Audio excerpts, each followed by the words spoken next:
Okay students, हमने question number 1 कर लिया था। ठीक है, अब यहाँ पर क्वेश्चन नंबर 1 के बाद नेक्स्ट है क्वेश्चन नंबर 2।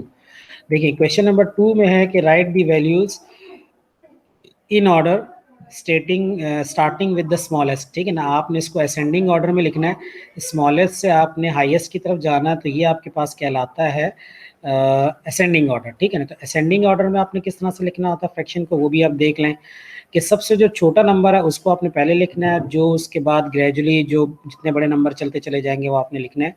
तो ये आप कैसे सॉल्व करेंगे, ये हम इस तरह से सॉल्व करेंगे कि सबसे पहले तो ये देखें इधर,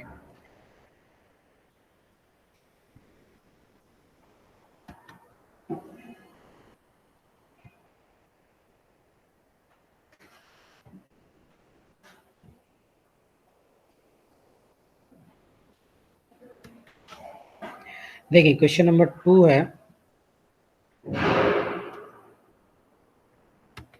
क्वेश्चन नंबर 2 में 7/200 है, तो 7/200 को आप अपने पास डिवाइड कर लें और डिवाइड करके देख लें कि जी इसका आंसर क्या आता है। जिस तरह ये 7/200 है और 4% है, बल्कि डिवाइड नहीं करें आप इसको, आप ये देखें कि ये 7/200 है। फ्रैक्शन सबके सेम, डिनोमिनेटर सबके सेम करने की कोशिश करें। 7/200 एक और दूसरा आपके पास 4%। सो 4% को आप कहेंगे 4/100। ठीक है ना, क्योंकि परसेंट का मतलब होता है अपॉन 100। सो परसेंट जब भी हो तो आप इसको यूं करके लिख सकते हैं 4/100 हो गया ये। ठीक है, अच्छा उसके बाद देखिए 3/50।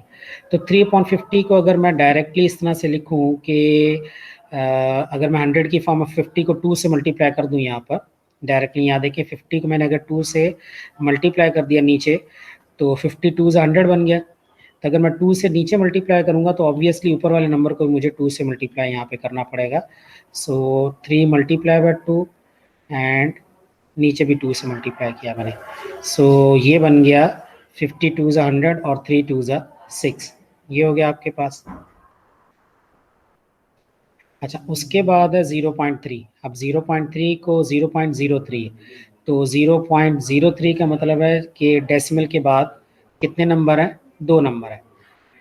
ये 0.03 पॉइंट को आप खत्म करते हैं तो डिनोमिनेटर में आपने लगाया 1। जैसे इस डेसिमल को खत्म किया तो डिनोमिनेटर में लगाया 1, और डेसिमल के बाद 2 नंबर हैं 0 और 3। तो 0 और 3 का मतलब है 2 डिजिट्स हैं, तो 2 zeros यहाँ पे आप लगा दें, तो ये बन गया 3/100। सही है जी। अच्छा उसके बाद देखें कि लास्ट में है यहाँ पर 1/20। सो 1/20 को हम लिख सकते हैं 1/20 है, तो 20 को अगर मैं नीचे 5 से मल्टीप्लाई करूँ, यहाँ पर 20 मल्टीप्लाई बाय 5 करूँ तो ये भी 100 हो जाएगा, और ऊपर का नंबर हो जाएगा आपके पास 5। तो मैं यहाँ लिख रहा हूँ 25 से 100 और ऊपर आ गया मेरे पास इधर ये 5 हो गया। ठीक है जी। तो अब आप ये देखो, ये टोटल 5 फ्रैक्शंस हैं, 5/100, 3/100, 6/100, 4/100, 7/200 जो है, इसको अगर मैं सिंप्लीफाई करके लिखूं तो इसको मैं यहाँ पे लिख सकता हूँ 7 को 2 से मल्टीप्लाई डिवाइड कर दिया मैंने, तो ये बन गया 3.5 अपॉन 100 को भी 200 को मैंने जब 2 से कैंसिल किया तो ये बन गया आपके पास 100।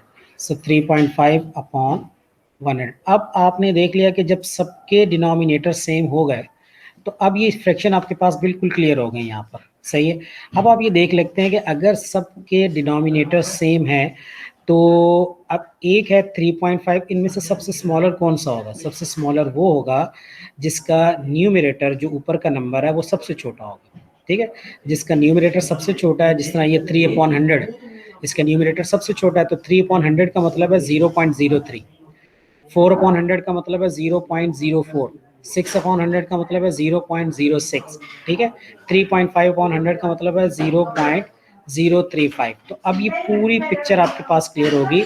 अगर आपने एक दफ़ा डिनोमिनेटर सबके सेम कर लिए हैं तो अब आपने ऊपर से न्यूमरेटर्स को देखना है कि न्यूमरेटर जिसका छोटा है वो सबसे स्मॉलर है। ठीक है, सो 3/100 सबसे स्मॉलर है यहाँ पर, तो 3/100 बेसिकली यहाँ पे है 0.03, तो यहाँ पे आप लिख देंगे सबसे स्मॉलेस्ट है 0.03, ये सबसे स्मॉलेस्ट है।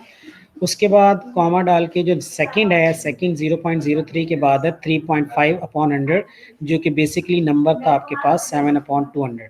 तो आपने उसके बाद लिखा 7/200 आपने इसके बाद लिखनी है यहाँ पर। तो 7/200 सेकंड नंबर पर आएगा, ये सेकंड था। उसके बाद अगर आप देखें तो 4/100 सबसे मतलब थर्ड पे आता है। तो 4/100 को उन्होंने यहाँ पे लिखा होता है एज 4%। तो ये हो गया आपके पास 4%।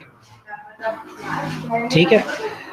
उसके बाद देख लें कि जी 5/100 जिसको उन्होंने लिखा हुआ था 1/20, जिस फॉर्म में उन्होंने क्वेश्चन को लिखा आपने उसी फॉर्म में लिखना है, आपने 5/100 नहीं लिखना। जिस फॉर्म के अंदर क्वेश्चन बेसिकली है आपने उसी फॉर्म में लिखना है कि 1/20। ठीक है। उसके बाद लास्ट में 6/100 जिसको इन्होंने लिखा हुआ था 3/50, तो ये 3/50 फिर सबसे लास्ट में आप यहाँ लिखेंगे। ठीक है जी, इस तरह करके ये क्वेश्चन आपका सॉल्व होगा। एक चीज़ और मैं यहाँ पे बताऊंगा आपको कि इन क्वेश्चंस को सॉल्व करते हुए कभी भी ये नहीं करना आपने कि क्वेश्चंस के अंदर जिसमें 7/200 है तो आप इसको अलग से बैठ के डिवाइड करना शुरू कर दें। 7/2 आपने रफ पे किया, फिर 4%, फिर 3/50 कर सकते हैं, मतलब ये मना नहीं है, लेकिन ये एक बहुत लेंदी प्रोसेस है, इससे बहुत आपको टाइम लग जाएगा। सिंपल प्रोसेस ये है जिस जो मैंने आपको बता दिया कि आप इसके न्यूमरेटर सेम कर दें तो वहाँ से आपके पास आंसर आ जाएगा। ठीक है, आई होप ये समझ में आ गई होगी आपको।